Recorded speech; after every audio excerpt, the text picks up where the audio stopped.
Halo, Assalamualaikum warahmatullahi wabarakatuh. Perkenalkan, saya Nurul. Saya akan menjelaskan tentang visualisasi kejadian bencana di Provinsi DKI Jakarta tahun 2019.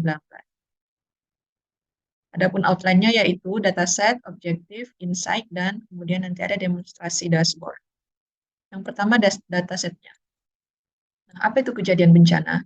Bencana adalah peristiwa atau rangkaian peristiwa yang mengancam dan mengganggu kehidupan dan penghidupan masyarakat yang disebabkan baik oleh alam ataupun non-alam maupun faktor manusia sehingga mengakibatkan timbulnya korban jiwa manusia. Setiap tahun bencana terjadi di seluruh Indonesia, tak terkecuali DKI Jakarta, yang padat pemukiman dan merupakan pusat perekonomian. Dalam penanggulangan bencana, pemerintah membutuhkan gambaran umum kejadian bencana yang terjadi di daerahnya masing-masing dan bagaimana penanganan yang telah dilakukan. Oleh karena itu, dibutuhkan visualisasi yang memberikan gambaran umum kejadian bencana yang terjadi di DKI Jakarta dan bagaimana penanganan yang telah dilakukan. Oke. Data yang dipakai merupakan data kejadian bencana di Provinsi DKI Jakarta beserta presentasi pemenuhan kebutuhan dasar korban bencana 2019. Ini diambil sumbernya dari Open Data eh, yang diterbitkan oleh Dinas Sosial. Dataset ini sendiri itu terdiri dari 154 baris yang setiap baris itu menggambarkan kejadian bencana. Eh, Kemudian terdapat 11 variabel. Yang pertama ada tanggal, baik itu tanggal mulai maupun tanggal selesai. Kemudian ada jam kejadian bencana, kemudian ada lokasi bencana, atau di sini tuh isinya alamat bencana tersebut terjadi gitu kan.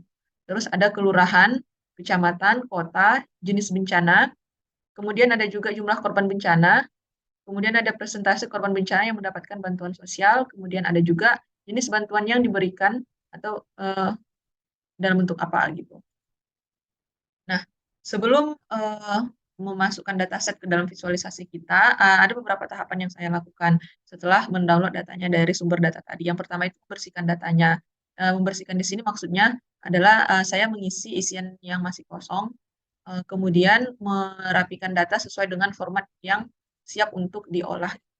Kemudian yang kedua menambahkan variabel baru. Adapun variabel baru yang saya tambahkan di sini nanti bernama jumlah hari yang didapatkan dengan mengurangi tanggal mulai dengan tanggal selesai tadi.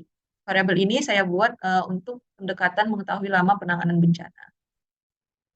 Adapun objektif dari eh, report saya ini adalah bagaimana yang pertama untuk mengetahui bagaimana gambaran umum jumlah korban dan penanganan bencana di DKI Jakarta. Kemudian untuk mengetahui bencana apa sih yang memiliki korban paling besar. Selanjutnya bantuan apa yang paling sering diterima oleh korban bencana. Kemudian ada juga wilayah mana yang menjadi yang memiliki kejadian bencana paling banyak, kemudian wilayah mana yang memiliki kejadian bencana dengan korban terbanyak. Selanjutnya, kita juga bisa mengetahui wilayah mana yang mendapatkan bantuan paling banyak, kemudian apa rekomendasi yang dapat diberikan kepada pengambil keputusan gitu kan untuk penanganan kejadian bencana di Provinsi DKI Jakarta berdasarkan visualisasi tadi. Adapun insight yang dapat kita dapatkan yang pertama, bagaimana terkait gambaran umum tadi, bagaimana penanganan bencana di Jakarta. Yang pertama, rata-rata korban itu, korban di sini ada dalam bentuk kakak atau keluarga, kemudian ada juga dalam bentuk orang. Selanjutnya, jumlah kejadian dan rata-rata lama penanganan. Nah, selama tahun 2019, rata-rata keluarga yang menjadi korban bencana di DKI Jakarta itu ada 77,04 atau dengan kata lain antara 77 sampai 78 keluarga per setiap kejadian bencana.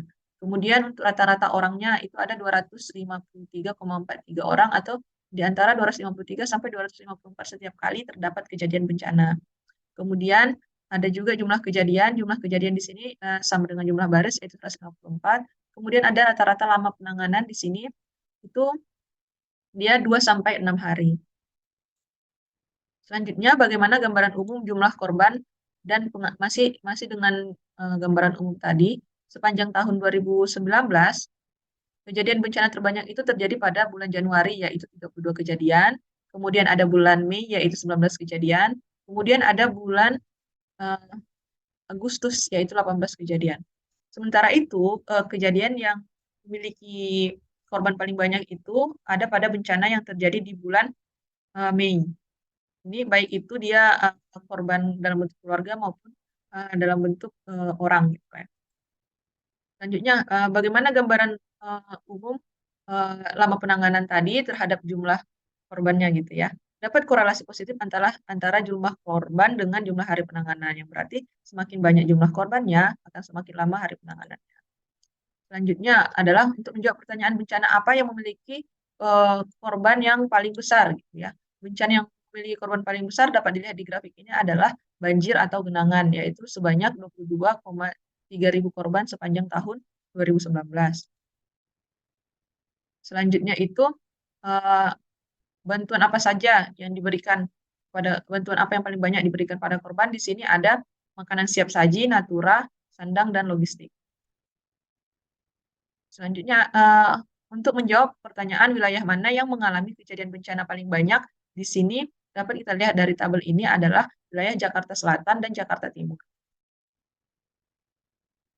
Kemudian, wilayah jika kita lihat wilayah dengan korban terbanyak, kita bisa menggunakan peta. Dapat terlihat di sini Kramat Jati merupakan wilayah dengan eh, korban korban kejadian bencana yang paling banyak, yaitu sekitar 6.455 korban.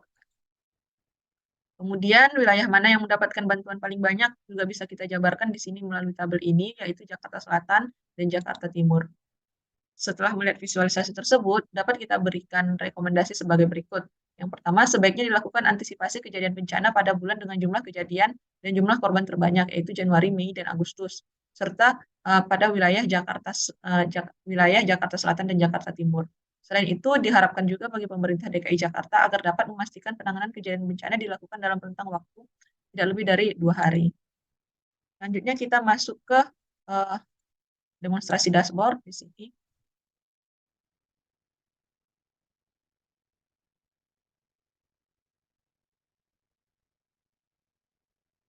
Nah, di sini ada pilihan-pilihan, yaitu kita bisa men-sorting visualisasinya berdasarkan wilayah, kecamatan, jenis bencana, dan tanggal. Misalnya kita ingin mengambil wilayah Jakarta Timur. Di sini dapat dilihat bahwa kejadian yang paling sering itu adalah banjir, kemudian diikuti dengan kebakaran. Selanjutnya, berdasarkan jenis bantuan di sini masih lebih banyak yang kelompok makanan dan lain-lain ini. Kemudian ini juga selaras dengan petanya dan data yang keluar di sini. Selanjutnya, jika kita lihat kotak yang ini, jumlah kejadian bencana yang terjadi di, di Jakarta Timur itu ada 44, kemudian rata-rata penanganannya itu masih 3 hari gitu. Padahal jika dibandingkan dengan keseluruhan itu 2 hari lama penanganan. Selanjutnya, berikut tadi yang seperti dalam paparan ada juga korelasi yang menunjukkan semakin banyak jumlah korban akan eh, semakin lama juga penanganannya. Ini selaras dengan data Jakarta Timur tadi. Jakarta Timur kan dia paling banyak korbannya. Jadi tadi juga penanganannya masih 3 hari. Kemudian bisa dilihat juga ini jenis bantuan tadi didominasi oleh bantuan ke Jakarta Timur dan Jakarta Selatan. Kemudian jenis kejadian bencana menurut wilayahnya tadi itu banyaknya di Jakarta Timur dan Jakarta Selatan. Selanjutnya, dan ini dia tadi sesuai puncaknya itu ada di Januari, ada sebanyak 32 kejadian, di Mei 19 kejadian, dan di Agustus. Begitu juga dengan korban. Demikian hasil dari paparan saya. Selamat malam.